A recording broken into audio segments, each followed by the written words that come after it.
Welcome to the HR Empowerment Podcast, where we will uncover strategies and new insights from HR professionals who discuss up-to-date regulations, best practices, and the most pressing topics like diversity and equity, leadership, dealing with difficult situations, and much more that affect your bottom line and business. Thanks for joining us. Hey everybody, welcome back. It's Wendy Sellers, the HR lady, with my co-host JC. How you doing? Aloha.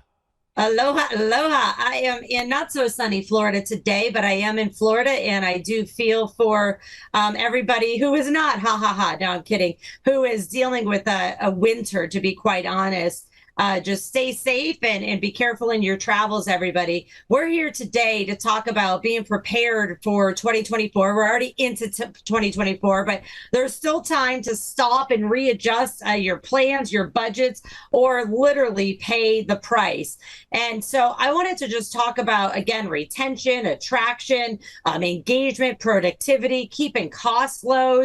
What are the top HR priorities of 2024? But before we get into that, JC, I wanted to have a little side note here because I was on I was actually a podcast guest earlier today, and we started out talking about we started out talking about leadership, and I had to stop saying, like, listen, leadership is not a role. Management is a role. Leadership is something that every human should, maybe not should, but a lot of humans strive to become leaders. But you can be a leader, and your employees can be a leader, whether they've been with the company 2 days, 20 years, they're the receptionist, they're the maintenance person, they're, the technical expert, not necessarily the manager or director. So please, folks, please stop putting leadership as an org chart or as a title. It drives me batty. It's not a role, okay?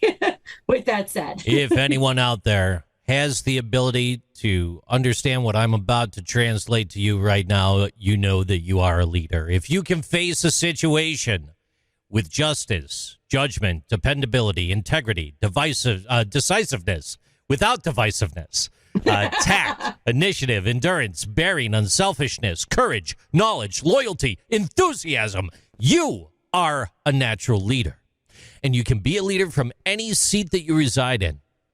If you're working on an org chart and you come across leadership, to Wendy's point, maybe what you're referring to is the executive leadership core, the leadership. What are you talking with the leadership? Leadership should be a big circle around your entire organization, and that's a talking point that transcends. I want to tell you that right now.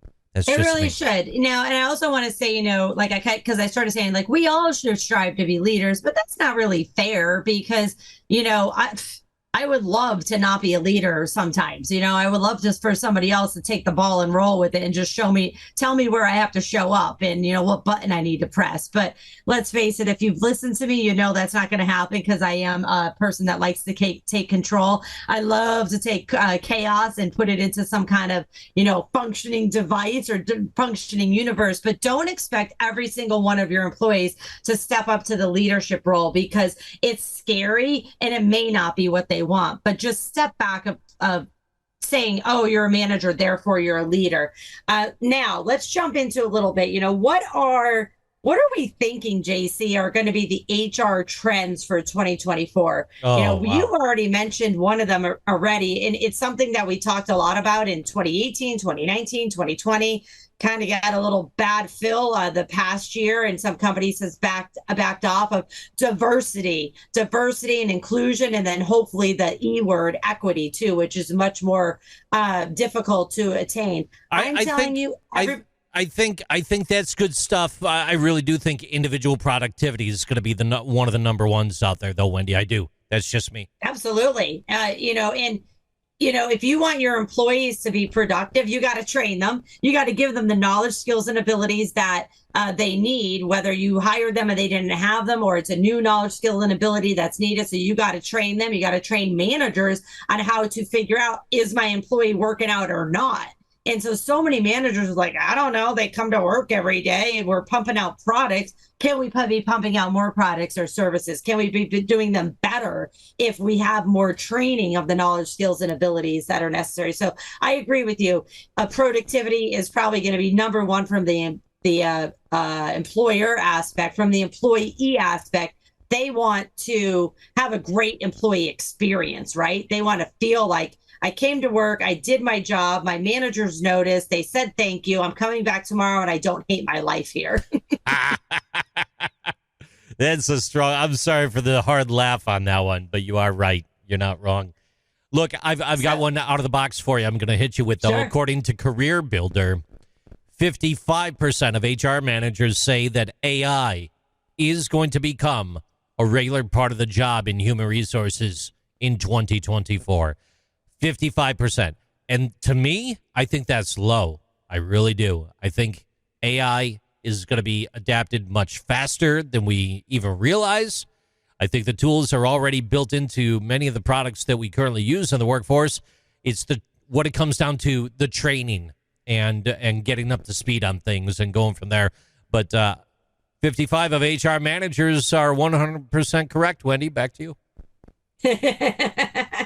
I agree. I mean, 2023, I probably, off the top of my head, and I'm not even exaggerating, I would say I did at least 80 trainings on how to teach HR and managers how to use ChatGPT, a couple Google Bard and a couple with plugins as well. And why? Because as we mentioned early in our podcast, JC, it's going to cost more to attract and retain employees. Well, if you're going to be paying more for XYZ employee, why don't you, and you definitely want them to do more things, you're going to have to help them out a little bit with technology, and that technology can be AI. There are risks with AI, but there are a lot of pros as well. So if you're not using some type of AI system in your workplace or allowing your employees to use it with the proper checks and balances, you're going to fall behind.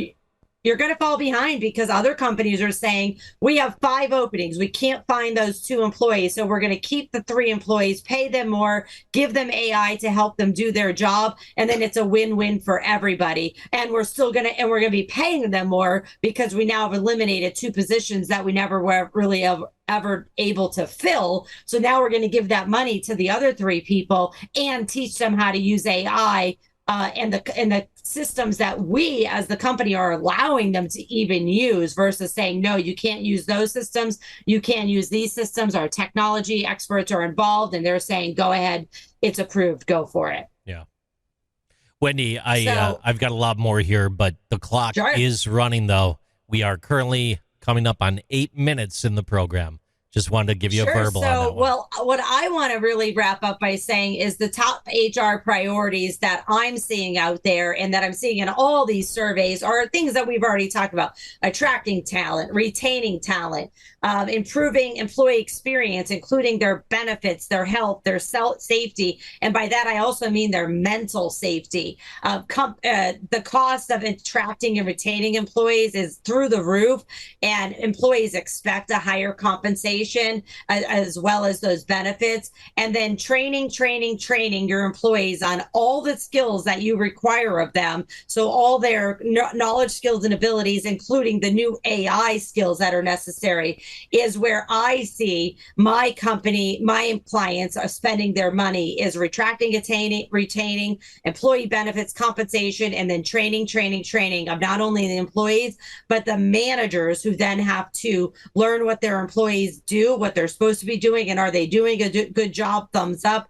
Are they not doing a good job? And how can I, as a manager, help them do better so I don't have to terminate them and go through that whole expensive process of replacing them? What else do you have for an add-on there? Nothing, because you just hit a home run, and that's awesome. Well, it's a lot. It is a lot, and it is very expensive to attract and retain employees.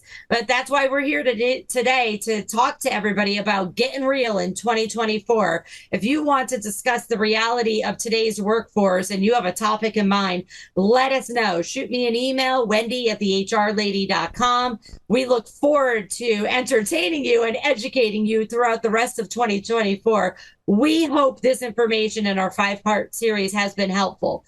Thanks for joining us, and take care. Thank you for joining the HR Empowerment Podcast, brought to you by Aurora Training Advantage. We hope you've gained new insight and strategies to navigate the HR profession. We look forward to you joining us again on the HR Empowerment Podcast.